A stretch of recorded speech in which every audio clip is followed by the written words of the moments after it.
Hello, everyone. Welcome, panelists and guests, to this virtual event what we're calling Compelling Conversations. Today's topic is air quality, climate change, and COVID-19.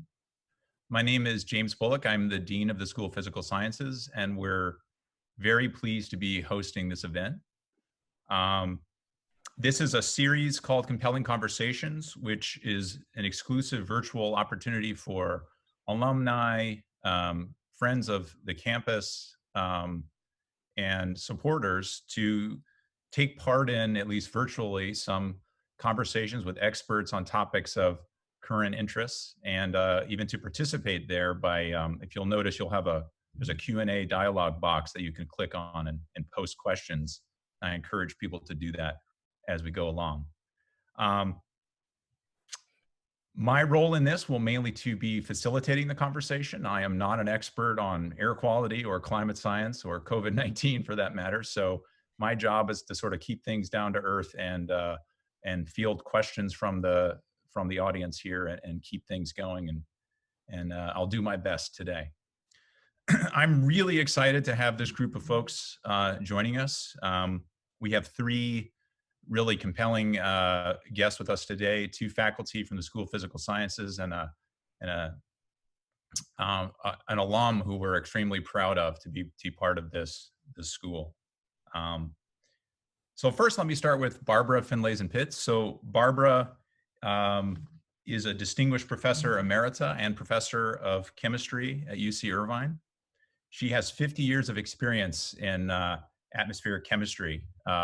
And when she told me that, she said, wow, she's got tremendous energy for somebody who's been doing something for 50 years and was really doing atmospheric chemistry, I think, before they called it atmospheric chemistry. She's a member of the National Academy of Sciences. She's authored more than 200 publications and a couple of really profoundly important books in the subject of atmospheric chemistry.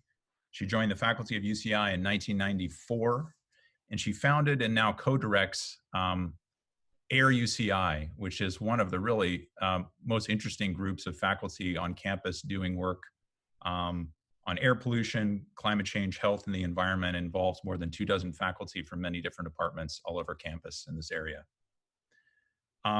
Second, we have Professor Steve Davis.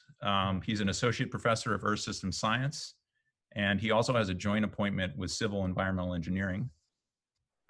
Let me tell you a little bit about his background because it's really cool and interesting, and it sort of speaks to sort of the interdisciplinarity of the Earth System Science Department here at UCI.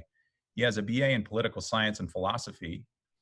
He also has a law degree from the University of Virginia, and he has a PhD in geological and environmental science from Stanford. And I think you'll see in this conversation, he brings that kind of breadth of thinking to a lot of the topics that he considers. He joined UCI in 2016. And he's among the most highly cited researchers in his field. He's a founding member of a group of faculty on campus that are creating an initiative called Solutions That Scale. And his interest is mainly working to find strategies that meet global demand for energy, food, and resources with minimal harm to the environment and climate.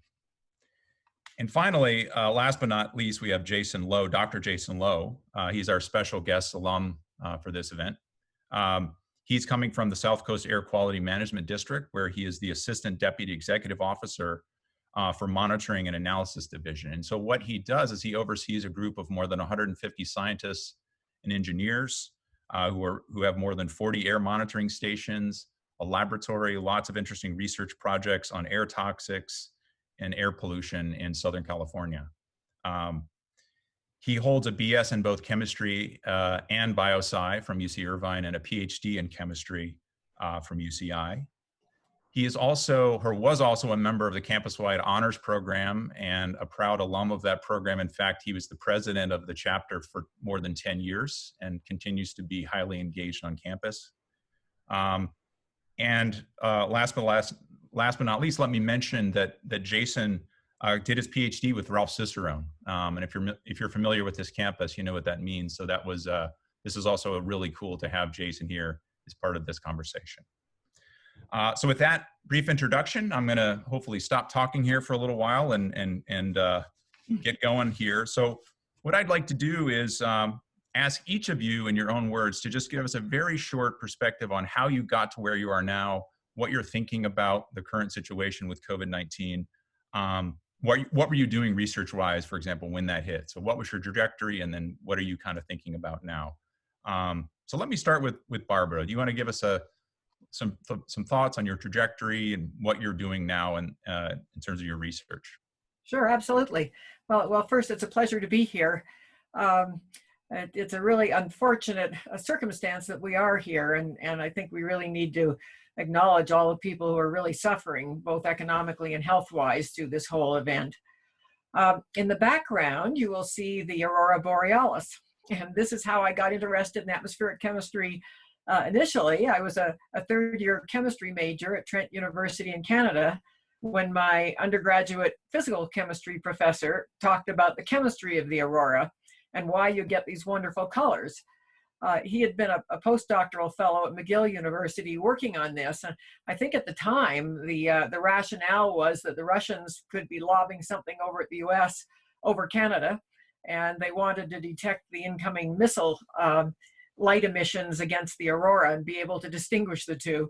So there was a lot of work done on the chemistry, and I thought to myself, that's very interesting. There's actually chemistry in the atmosphere.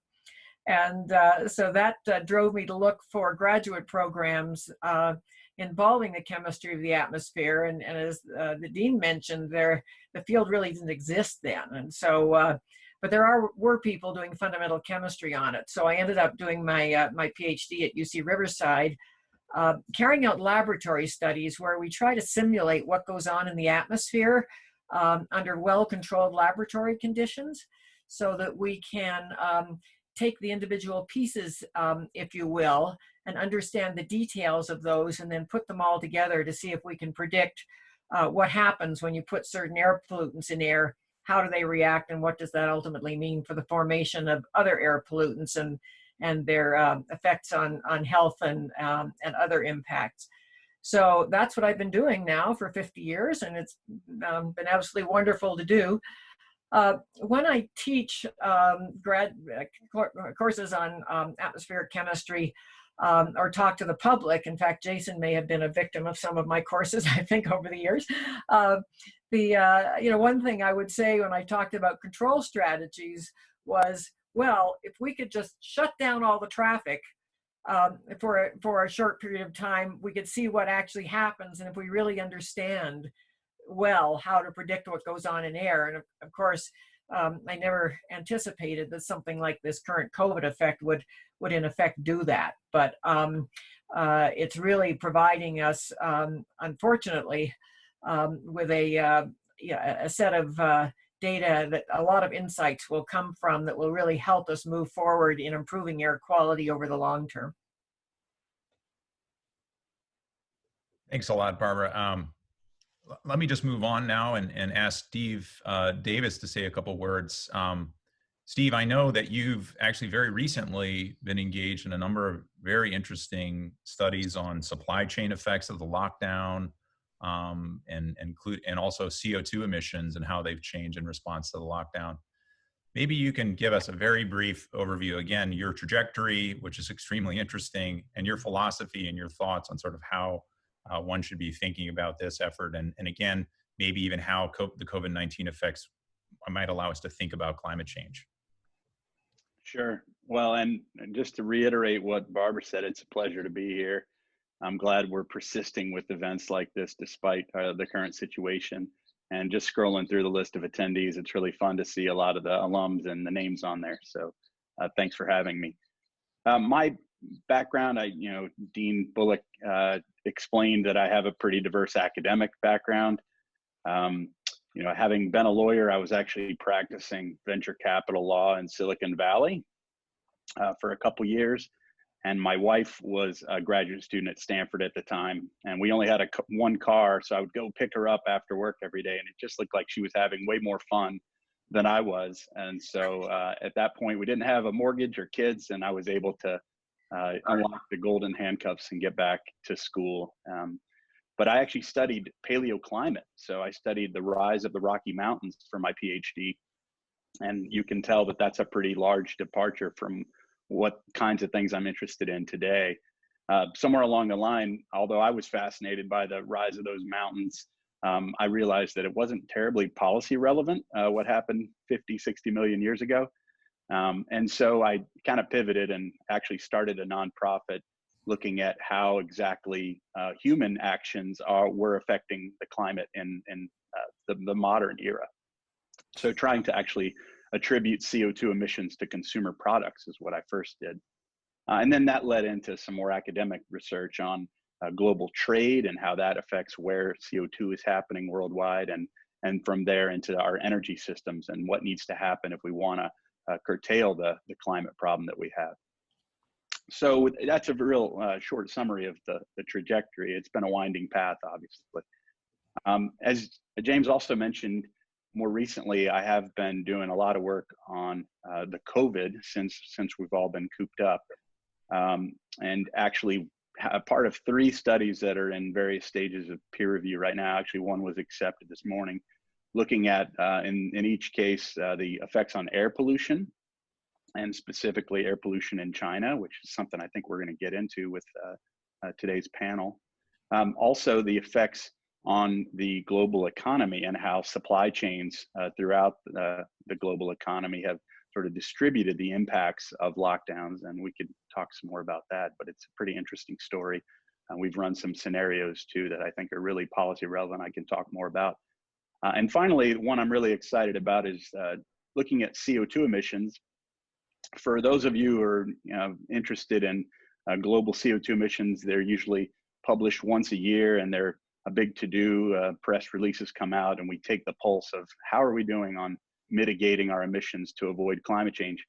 Well, unfortunately, when you have a lockdown like this that's occurring over months or even weeks, we want to know what's happening before the end of the year. And so this has actually motivated some of us who've long wanted to do this to come up with more near real-time estimates of CO2 emissions. So we're at a point now where just since the lockdown, we've scrambled to build a data set that we can get pretty decent estimates for about 80% of global emissions, and we can interpolate the other 20% to get pretty close within 7 days of the actual emissions occurring. And so we're pretty excited about this and making this something to have going forward, because the closer we can manage these emissions, or rather the closer we can measure them, the better we can manage them. So it's a little bit like the testing you hear a lot about for the pandemic itself. The faster and more tests we have, the better we're going to be able to tell how we're doing on avoiding further public health damages. A similar situation for the climate. The more real time our data about what's going on with emissions, the more capable we are of evaluating whether policies that we put in place are having an effect. Steve, thanks so much. And let me just mention for the audience, when interesting things come up, please feel free to ask a question in the box, and we will. I'll do my best to sort of filter those through and get those asked if you have questions. But finally, let me get to Dr. Jason Lowe. Jason, now coming from your perspective, very quickly, if you want to tell us too, how you got to where you are and what you're doing in Southern California in terms of air quality. Are you seeing the air quality getting better, and how are you thinking about these things? So thanks. Sure. So let me start with the first question, which is about the trajectory. And also, I also want to echo Barbara's and Steve's comments. It's really an honor to be here, coming back to UCI, and also sharing the floor with Barbara, who I've always held as in high regard as a mentor and as a true inspiration to those who are doing air quality and atmospheric chemistry research. So it's really great. And I think I was able to share the floor before with Steve in a graduate student course. And that was really a pleasure to kind of see his research in action and see the global impact. So it's really an honor to be with them on this. In this forum. My personal trajectory was, I think I've always come to, from a place where I wanted to do something to help the human health perspective. So I actually joined UCI with the intent of doing biology and chemistry, with thinking of doing research in oncology. And I think the one pivoting factor that moved me more towards air quality and air chemistry was an internship that the campus-wide honors program pointed me towards, which hooked me up for undergraduate research with Dr. Darren Toohey. He's a founding member of the Earth System Science Department and did a lot of research for upper air chemistry, specifically the stratospheric ozone and chemicals that would reduce the pollutants up there. And one of the things that inspired me was to then go to graduate school and then apply that knowledge towards protecting kind of the health and well-being of my family and friends who are breathing the air down here. And that led me to apply and be in the laboratory for the South Coast Air Quality Management District. And it shared a lot of my values and a lot of my core education. It does have the mission to clean the air and protect the health of the residents for those that it serves. And it does so through practical and innovative strategies, which is totally in line, and it's really exciting work. Focusing now on COVID-19, as being part of the Monitoring Analysis Division, we have ongoing measurements to look at the regional air quality. We have those air monitoring stations that you had mentioned, James, constantly measuring for the different pollutants out there. And we continue to do that during these times. And we've been also focusing on the localized impacts to air pollution. You may have heard some news articles that indicated that air quality is impacted by those that are in environmental justice communities, and those are communities that are defined that have economic burden and may have an unfair burden also for air quality issues. So we've been focusing a lot of our work there to look at the localized air quality in these communities through some of our programs. And it's been really engaging to be interacting with these communities and hearing what they have to say about air quality and their solutions on trying to reduce the emissions as part of these programs.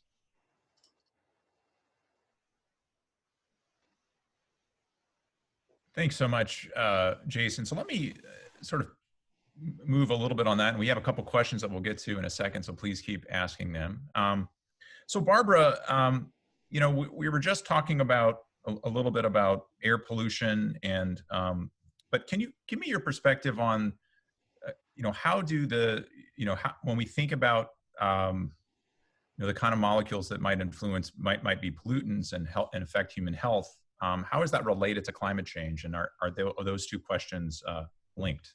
Oh, very closely linked. And I think in the early years, I think we tend to think of them as different, but they are not. So for example, ozone is an air pollutant that's formed from the emissions from trucks and cars and power plants and so on. It's formed in air by chemical reactions. It's a very strong greenhouse gas. A number of the other pollutants, for example, the chlorofluorocarbons, the aerosols, that Professor Rowland got the Nobel Prize for in 1995, the destruction of the ozone layer, they're very strong greenhouse gases. So in fact, if you look at the contribution to climate change, CO2 is certainly the most important, but there are a number of other species that contribute just as very strongly. Ozone, the chlorofluorocarbons, methane from biological activity and agricultural activities, and then the particles that are in air and formed in air. They also contribute to climate change, although they actually tend to contribute to counterbalancing the warming. To follow up on one thing Jason mentioned, their monitoring sites produce data that I had some fun looking at this week. It turns out that traffic volume in Southern California is down by about a factor of 2, depending on what data set you look at. The direct emissions from the pollutants that come directly from cars that aren't formed by reactions in air, things like carbon monoxide, for example, and oxides of nitrogen, turns out they're also down by about a factor of 2. And so, it's really a good illustration that fossil fuel combustion and vehicles, for example, is really a major source of air pollutants that are direct like that, and then they form things like ozone that are greenhouse gases, and so it's all part and parcel of the same thing. That's really interesting. Jason, did you have a comment? Sorry. Yeah, I was going to go ahead and add to that. So yeah, we've definitely seen the traffic counts decrease. We've been looking at the Caltrans data to kind of see and confirm that roughly pollution from like light duty vehicles has decreased about 40%, and heavy duty vehicles about 20%. And that's kind of where most of the pollutants are coming from when we do our analysis. Over 80% of the pollutants are coming from these mobile sources, most specifically those heavy duty diesel. So the reduction in that traffic really plays a role in affecting the air quality. But another factor that is driving this would be weather. And we've been looking, we have a lot of scientists, many who actually are our former anteaters and alum have been looking at this quite extensively. And they have been trying to tease out some of the meteorological factors away from the overall data, just because in the first couple of weeks of the directive, there was a lot of factors such as rain and colder weather that were influencing the measurements. So they are looking at it pretty heavily, and we're adding more and more pollutants and other factors to their analysis, and we look forward to seeing their continued research on that topic. But I will say that, you know, we did see some return of poor air quality. We did see some elevated levels of ozone, and while it did heat up in the last couple of weeks. So, you know, we are definitely trying to balance out between what is purely emissions reduction and also what could be influenced from meteorology. And if I could make one additional comment, there are these decreases, but if you look after April 10th, if any of you have been driving around, you may have noticed that the traffic seems to have been building back up since then. So there was a real lull kind of middle of March to the middle of April, but the traffic counts are coming back up, and so are the levels of some of these pollutants. Pretty good indicator.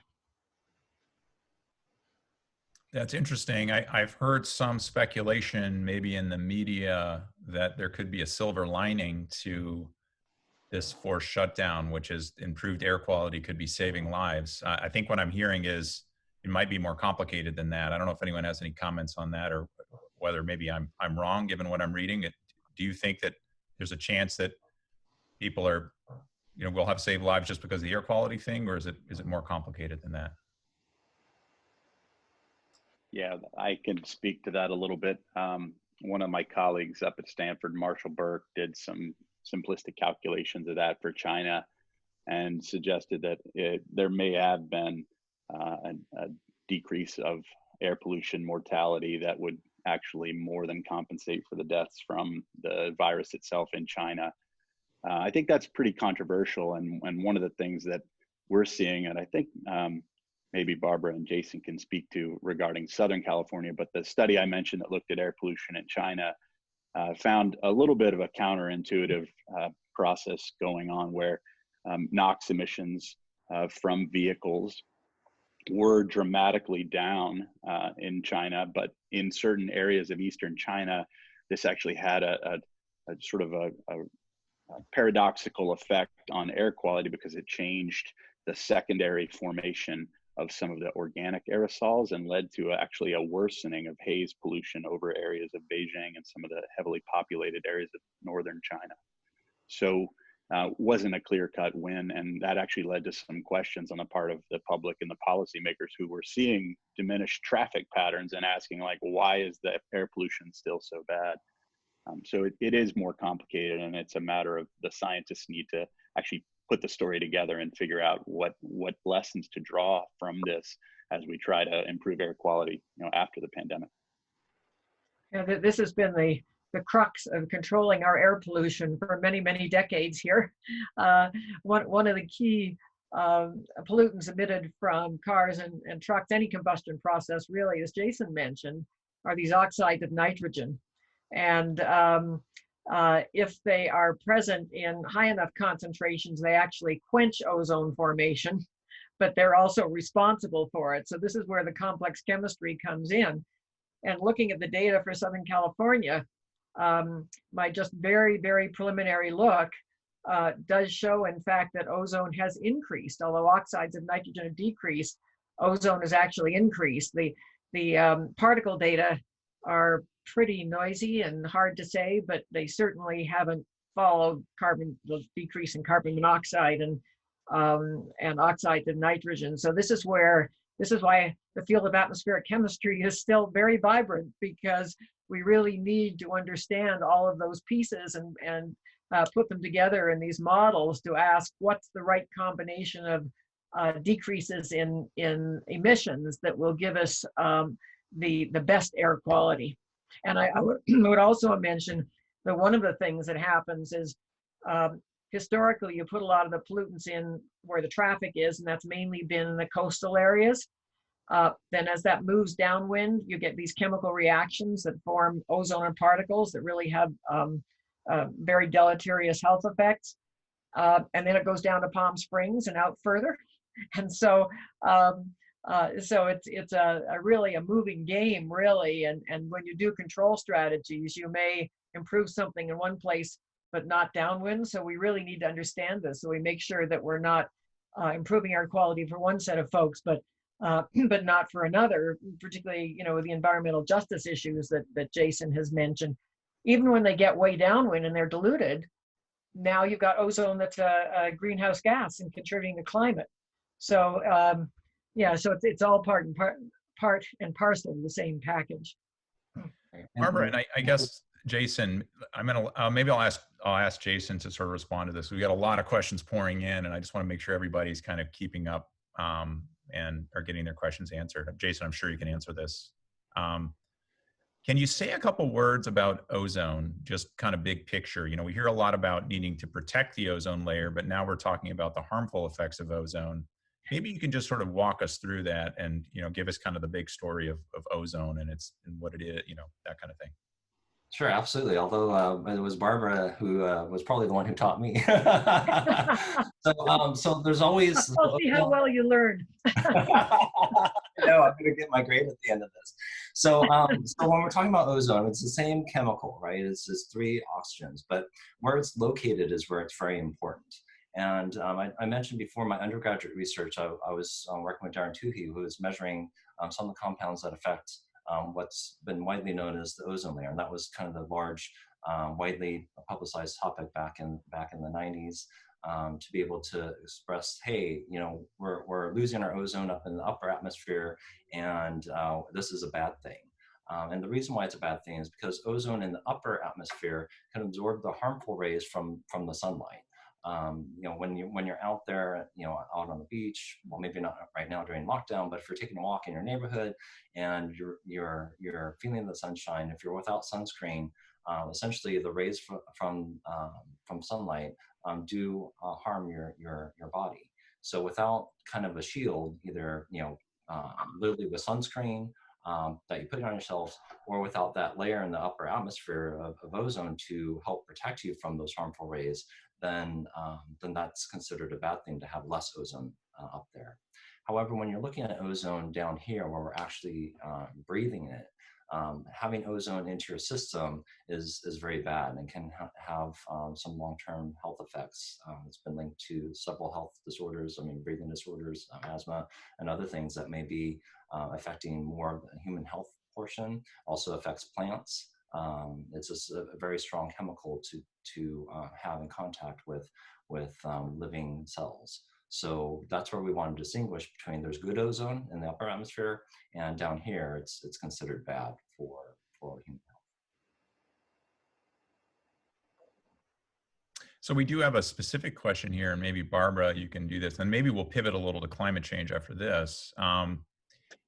Given what you're finding with ozone, and that it's actually going up a little bit because of this complicated atmospheric chemistry, even though the driving is down, why is there this big concern then with limiting pollutants from cars if they don't seem to actually be doing the problem? Maybe just speak to that. They are very much doing the problem. And so I certainly don't want to leave the impression that we should just take all the controls off and let things roll. The key is that with oxides of nitrogen, they are the sole known source of anthropogenic ozone at the surface, and as Jason said, causes big health effects. So you really want to get to a low enough level of oxides of nitrogen that it's going to form minimal amounts of ozone. And if you flood the system with a lot of oxides of nitrogen, you can quench that ozone temporarily, but as the air mass moves downwind, it ultimately will form ozone. And so you know, it's really a question that we need to really crank down on oxides of nitrogen a lot, in my opinion, in order to decrease ozone levels. You know, saying that we're going to add lots so you don't see ozone just is not acceptable, because it means you're going to form ozone downwind. The other thing is you form particles, and particles are known to have really deleterious health effects. Starting back in early 1990s, there was a study that correlated increased mortality directly with particle concentrations in air. And there have been hundreds, thousands of studies since then that have confirmed that. And we know that particles, for example, cause inflammatory effects in the system, which you sort of ties into and builds on inflammatory effects from other diseases. So, you know, increasing oxides of nitrogen or not controlling them so that you keep ozone in certain places lower is really just not that's not a control strategy at all. You really need to get oxides of nitrogen low enough that the amount of ozone formed is not significant and not a health effects problem.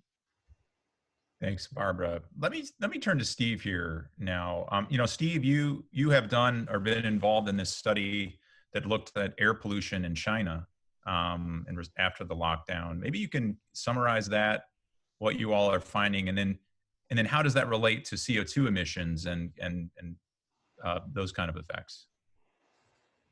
Yeah, so I think, as I sort of summarized earlier, it's very consistent with what Barbara's explaining is going on here. The only difference, I think, in China is that the particulate chemistry is a little more pronounced because they have more PM 2.5 pollution to begin with. And so that's, especially in the winter time in China, a big concern. And so there's additional complexities of the oxides of nitrogen reacting with other species and aerosols in the atmosphere.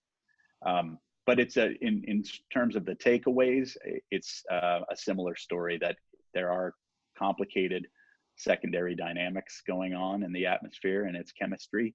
And what they're trying to figure out is, what does this mean in the long term if they do continue to suppress oxides of nitrogen, NOx emissions? How exactly will that affect air quality? And is it something where they need to also be concerned with some other types of pollutants that, if they can lower those in balance with the NOx, that could actually lead to a greater improvement in air quality? Something I wanted to mention still on air pollution, James, if you don't mind, this is something more philosophical, and it's not regional or detailed chemistry, but I think I've been kind of pointing out to people that when we talk about air quality, or certainly climate change, often you may hear people talk about shifting baselines. And this is a sort of a phrase that refers to the fact that these things have been worsening slowly but steadily for many decades in some cases. Although, you know, air quality in Southern California, to Jason's credit, and is you know, been improving for a long time. Anyhow, my point is that these things, because they happen slowly over time, we may not have noticed how much different environmental attributes have degraded. And the COVID lockdown is actually, in that way, an opportunity to observe a really drastic change overnight, and sort of open our eyes to the fact that, you know, I can now climb a hill by my house and see downtown Los Angeles. That's what the air could be like if we didn't have all these fossil fuel vehicles on the road. And it's a sort of a unique opportunity to see that with your own eyes. And just to add on, I mean, we agree. I mean, I think both Barbara and Steve touched upon that, where you know, if there is a silver lining in the situation, it's for us to gain better understanding of pollution emissions, where they're coming from, and how we can look at our rules and our emissions control strategies and reapply resources where they may be more effective if necessary. So having the idea of, you know, that unexpected trend where we are seeing increases of ozone and PM in certain locations due to potentially secondary formation, you know, those are all things where we have to look at other chemical constituents. So, I mean, that has helped us kind of refocus our efforts too, in looking at some of the chemical species, doing more evaluations of those species, especially during this time, as we both have activity data for the mobile sources, and we are getting a little bit more of the chemical composition data as we take our measurements. So let me change the subject slightly to more broadly climate change. So one topic that's come up a lot and just sort of general discussion is parallels between the world's response to the COVID-19 pandemic and the world's response to, you know, warnings about climate change. There are a lot of similarities, but also a vast number of differences here in terms of the speed with which science is being attempted and publications and peer review, et cetera. But, you know, all three of you are scientists. I just wonder if you have any thoughts or comments on those parallels and whether they make sense, and are we learning anything? Steve, you want to take that first? Sure, I can give a stab, and then you guys can pile on. I mean, I think one of my colleagues said the other day a phrase that I thought was kind of apt, and she said, "This is sort of like climate change in warp speed." So, in some sense, you know, climate change is something that a lot of the scientific community has been focused on, really understanding the impacts, the potential to mitigate those impacts or adapt to them, and it's been happening for a long time. And we've, at some points in history, there have been a little more opportunities to actually see policies implemented to help with that. But for the most part, we haven't done a great job of responding to the threats of climate change and to putting in place policies that would actually accelerate a transition away from fossil fuels.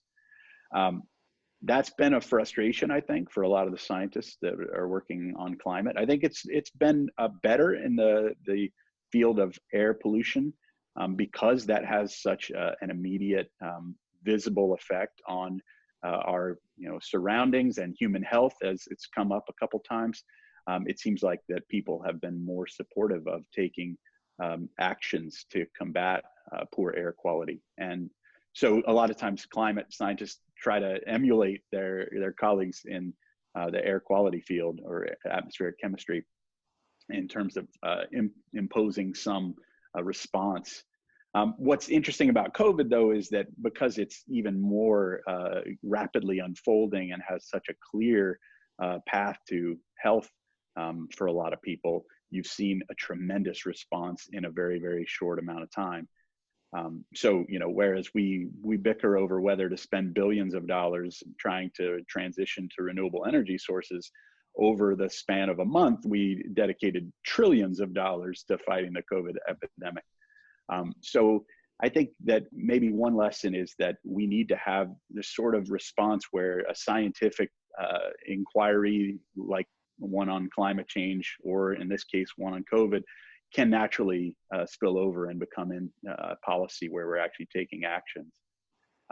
I think one thing that's a little bit interesting, delicate, tragic, is that I think we're going to be able to see, if we aren't already, that places that have taken seriously the projections and concerns of public health scientists may end up having less morbidity and mortality and impacts from this pandemic than those who haven't paid attention to the warnings of the scientists. And I think that's going to be something that could be underlined as a point where science actually does matter, and paying attention to what the scientific community is saying may actually do some good. And maybe that's a lesson that will come away from the COVID outbreak and be applied to other fields like climate science. We could hope. Steve is absolutely right about the air quality issue. Back in the 60s and 70s, it was incredibly bad here. I came down in 1970 and I couldn't see the big C on the mountain about a mile away at UC Riverside. And we know now that the reduction in visibility is due to particles, and those were causing a lot of excess deaths. But the public, the school children couldn't go out and play at recess. People's eyes were watering. They could feel it in their lungs. So there was really a strong public demand to make a change. And fortunately, we've had wonderful leadership in California on the air quality issue starting back in the 60s and 70s that has really gotten us to where we are today. So even though we see these really dramatic changes when the emissions are down from COVID, I think we need to remember even before COVID, the change in air quality and the improvement has been absolutely dramatic in Southern California over the decades. It's very interesting that if people get hit in the face with something like that, they tend to respond as they are with COVID. But I think there's really an interesting lesson in the whole aerosol destruction of upper atmosphere ozone. Back when Professor Rowland and Molina suggested that these aerosol spray compounds could destroy ozone in the upper atmosphere, it was 1974. There was no monitoring data that said that was happening. And it was only 10 years later when the Antarctic ozone hole showed in a very dramatic fashion that these things could destroy ozone, that it was accepted that, in fact, this was scientifically correct. But if you look at what happened, 1978, the US Congress banned the use of these things in aerosol spray cans, for example. So it's really quite remarkable. People were not being directly affected at that point. They didn't think they were, because you don't feel yourself getting skin cancer, for example, from the increased UV. But we got it done, and we have these global agreements, which is what you need for climate change. So I think we have a roadmap for what can be done with climate change. I think what's happening now, sadly, is that a lot of people are really feeling the impact of climate change from extreme weather events mainly. And so that's starting to get on people's radar screens, and hopefully will encourage them to sort of have a little faith in we scientists, as Steve said, and having seen what dramatic changes you can make in the event of something like COVID, and as Steve said, the relative cost compared to what's going on is not that large. So those may be some really good things that may come out of this.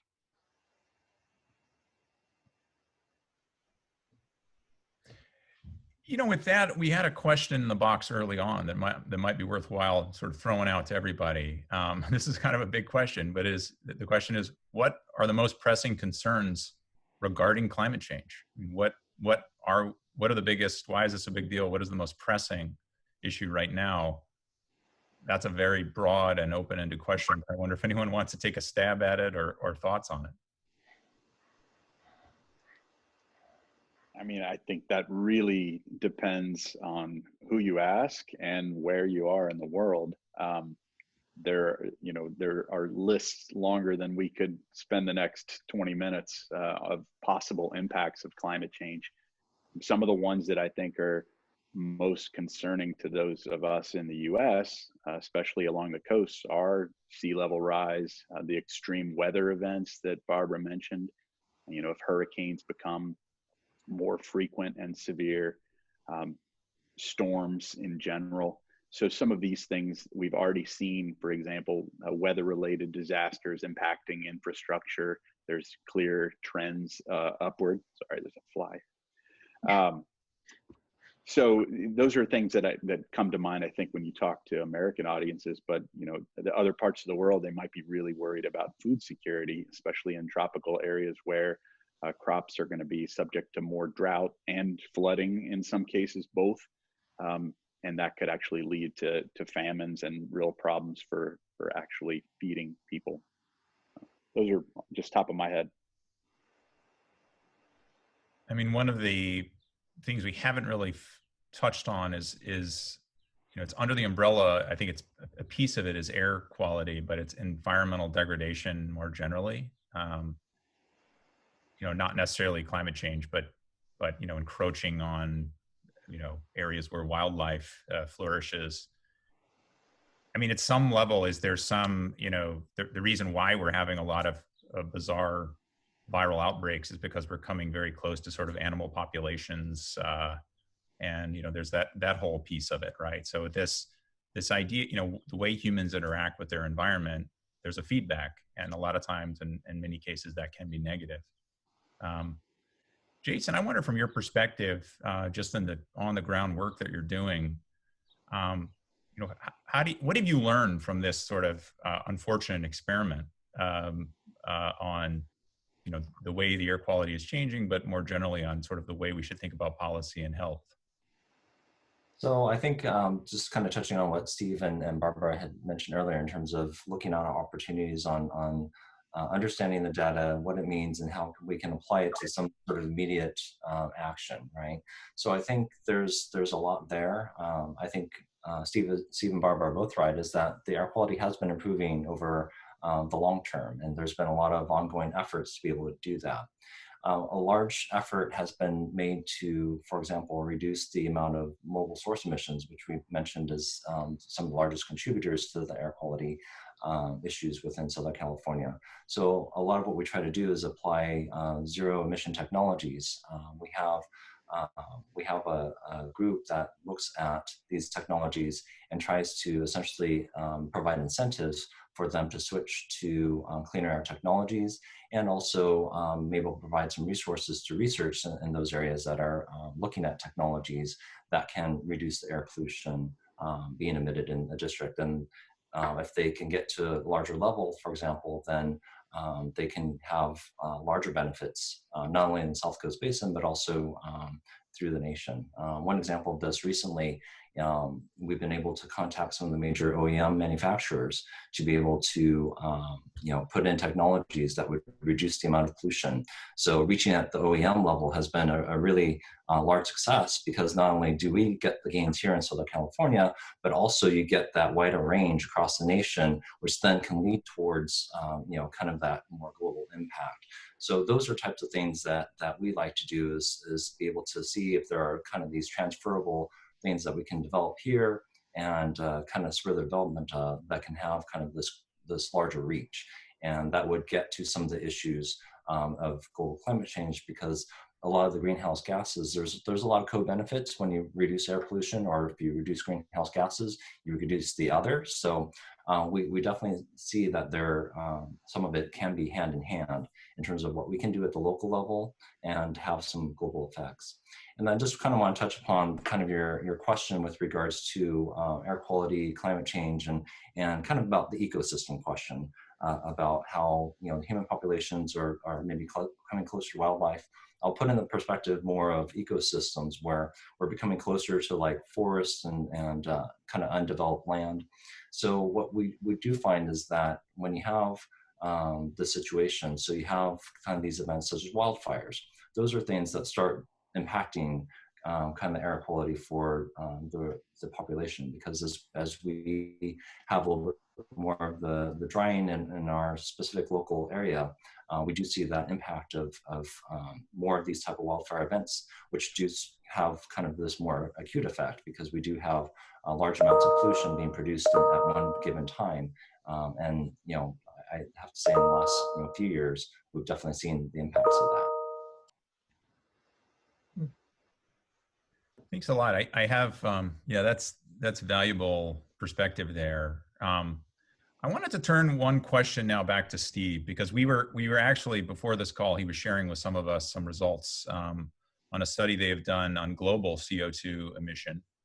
And you found something, I think, extremely interesting, but there's an undercurrent of, there's a level of there's an unfortunate piece to it, which is, I think you've found that global CO2 in response to this very strict lockdown has gone down by about 8 or 9% since the lockdown. And you can see it, you can measure it, it looks pretty big, but is that going to be enough for us to actually move the needle in terms of long-term greenhouse gas emissions on the planet? Yeah, thanks for that, James. I appreciate it. That's right about so far, beginning in January, relative to last year, we're down about 8.5% in our CO2 emissions. And so while that is the largest annual decrease that we've observed on our historical record, it is a rather minor decrease in the grand scheme of things. So a few things on that. One is that, you may hear that the global targets for stabilizing our climate would avoid 1.5 or 2 degrees of warming relative to the pre-industrial era. The upper one, 2 degrees, it would entail about a 6% decrease in our CO2 emissions year on year from now until the middle of the century. So in that case, you can see that the 8.5 that we've experienced so far this year is actually pretty similar to what would be required to meet that goal. But there's, of course, some caveats there. And one obvious one is that that's something that we need to happen year after year. And none of us are hoping that we have this lockdown year after year. The other thing to note, just for those of you on the call, is that in order to stabilize the Earth's climate, we actually need to get to the point where we have essentially net zero emissions of CO2 to the atmosphere. So not just decreasing what we're doing, we actually need to stop adding CO2 to the atmosphere altogether. And so you can see that the magnitude of that challenge is really big. And in the long run, there's lots of different ways that we're going to try to do that. One comes in being more efficient with the energy that we do use, and not having as great a demand. But then really we need very systemic changes on how we're producing energy to begin with. And right now, despite a lot of effort in the past several decades, or at least a lot of talking, we still derive globally about 80% of our energy from fossil fuels. So I think it's really important to note there's a lot of folks that always ask me, what can I do to solve the climate problem? Can I install fluorescent lights? Can I ride my bike rather than driving my car? And I always give the answer, of course, those are very valuable things. They're important contributions, and it's very empowering to see those things in your own life, but those are not going to add up to the kind of change that we actually need to solve this problem globally. And I would say that the COVID lockdown is real strong evidence of that, because look, we're not driving, we're not flying, we're not doing a lot of things.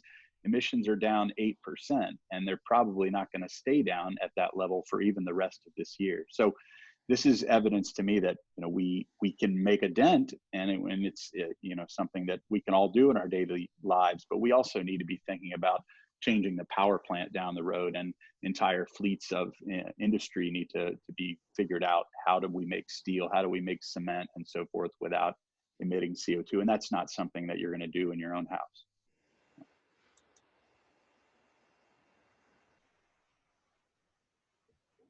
So Barbara, with that, that's sort of a call to action at some level, Steve. Barbara, you knew Sherry Rowland, friends with Ralph Cicerone. Absolutely. These are two people who knew how to engender, how to basically get global action. We have the Montreal Protocol thanks to work that Sherry Rowland did. What's your perspective?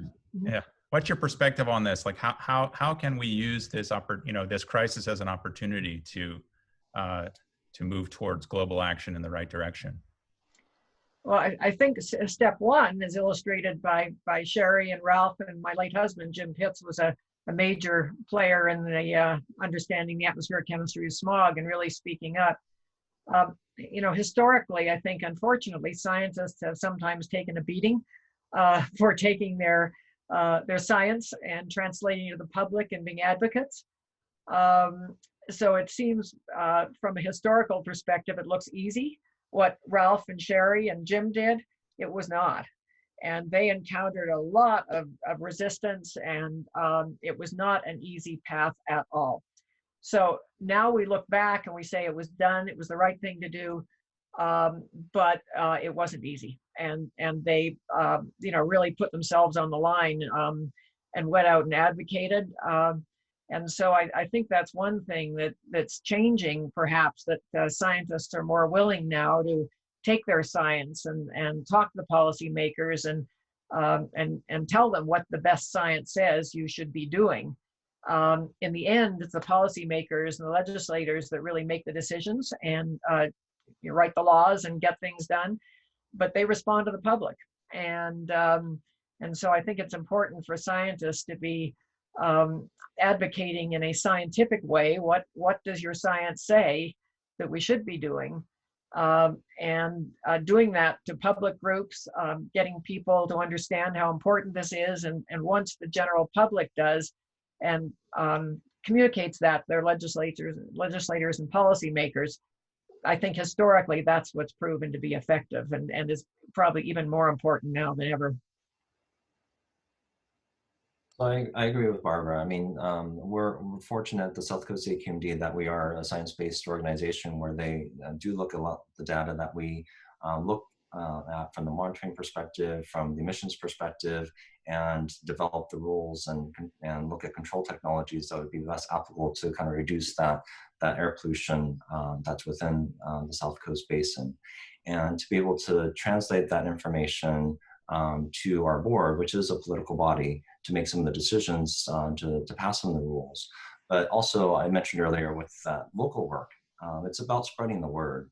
And I think the hard part, before is, a lot of us were lab rats before, just, okay, we're taking the measurements and we're producing the data, we love it, but it's really about communication of the data. And that's what a lot of these local programs that we've been involved with recently has really been a good lesson for us, to be able to present our information in a publicly accessible way, in a very easily understandable way, so that people can understand from their perspective why it's important to them and why they should be taking this to their local officials, which then can elevate it up the governmental chain. So those are types of things that we're understanding are important factors communicating the air quality message. In fact, we developed a program, unfortunately, that had to halt a little bit, about educating the youth of air quality issues. We had a program called WHAM to be able to give air quality education to high schools and be able to present, hey, this is the information we have, this is the situation we're in, of not being in attainment for certain pollutants.